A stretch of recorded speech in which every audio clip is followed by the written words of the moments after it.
কিয়ামতের আগে ফোরাত নদী শুকিয়ে যে ঘটনা ঘটবে আপনি জানেন কি? কিয়ামতের আগে ফোরাত নদী শুকিয়ে স্বর্ণের পাহাড় উন্মোচিত হবে, এমন এক ভবিষ্যৎবাণী রয়েছে নবী করিম সাল্লাল্লাহু আলাইহি ওয়াসাল্লামের হাদিসে।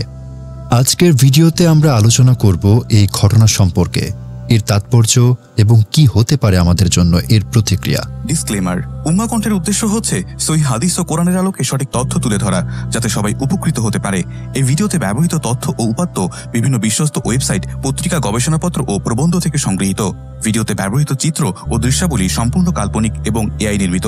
কোনো ব্যক্তি বা প্রতিষ্ঠানকে হেয় করা আমাদের উদ্দেশ্য নয়। যেহেতু উপস্থাপিত তথ্য পূর্ব প্রকাশিত উৎস থেকে সংগ্রহ করা, তাই এই ভিডিওর ভিত্তিতে কোনো অভিযোগ গ্রহণে উম্মাহ কণ্ঠ দায়বদ্ধ নয়। ধন্যবাদ। চলুন বিস্তারিত জানার জন্য ভিডিওটা পুরোটা দেখি। হাদিস সমূহে কিয়ামতের আগে সংঘটিত বিভিন্ন বড় ও ছোট আলামতের কথা উল্লেখ করা হয়েছে। এসব আলামতের একটি হল মধ্যপ্রাচ্যের ফোরাত নদী শুকিয়ে গিয়ে স্বর্ণের পাহাড়ের প্রকাশ। সাম্প্রতিককালে ফোরাত নদীর পানি হ্রাস নিয়ে বেশ আলোচনা চলছে, তবে এ বিষয়ে নবী করিম সাল্লাল্লাহু আলাইহি ওয়াসাল্লামের ভবিষ্যৎবাণীর ব্যাখ্যা ও বিশ্লেষণ তুলে ধরা গুরুত্বপূর্ণ।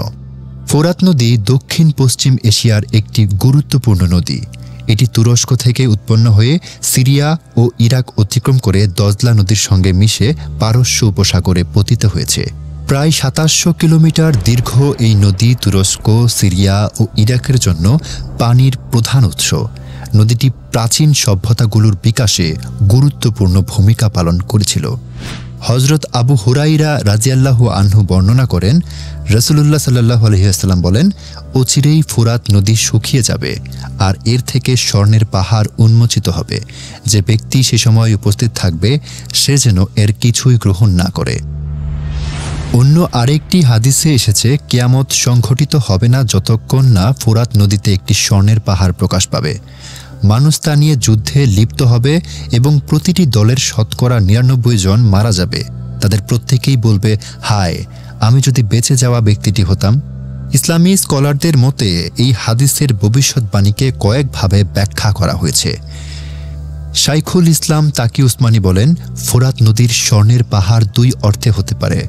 এক, নদীর স্থানে একটি পাহাড় উঠবে যেখানে স্বর্ণের খনি থাকবে।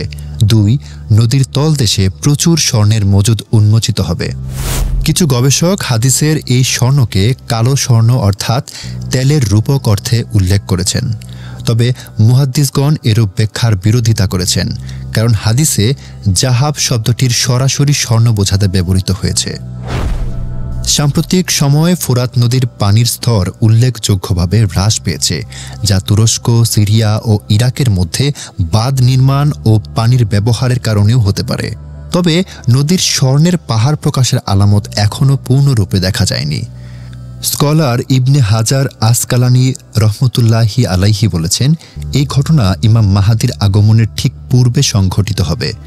কিয়ামতের আলামত নিয়ে গবেষণা করা আমাদের ঈমান মজবুত করার জন্য হলেও এর দ্বারা হতাশার সৃষ্টি করা উচিত নয়। রাসূলুল্লাহ সাল্লাল্লাহু আলাইহি ওয়াসাল্লাম আমাদের শিক্ষা দিয়েছেন জীবনকে দিন অনুযায়ী চালিয়ে যেতে এবং কিয়ামতের আগমনের চিন্তায় দায়িত্ব থেকে মুক্ত না হতে। ফোরাত নদী শুকিয়ে স্বর্ণের পাহাড়ের প্রকাশ একটি বড় আলামত হলেও এটি এখনও পুরোপুরি বাস্তবায়িত হয়নি। মুসলিম উম্মার উচিত হাদিসের সঠিক জ্ঞান অর্জন করা ও বিভ্রান্তি এড়িয়ে সৎকর্মে মনোযোগ দেয়া। যদি আপনি আরও এই ধরনের ইসলামিক তথ্যপূর্ণ ভিডিও দেখতে চান তাহলে অবশ্যই সাবস্ক্রাইব করুন আমাদের চ্যানেলকে এবং পাশের বেল আইকনটি ক্লিক করতে ভুলবেন না। আপনার মূল্যবান মন্তব্য আমাদের সাথে শেয়ার করুন। ধন্যবাদ। আল্লাহ হাফেজ।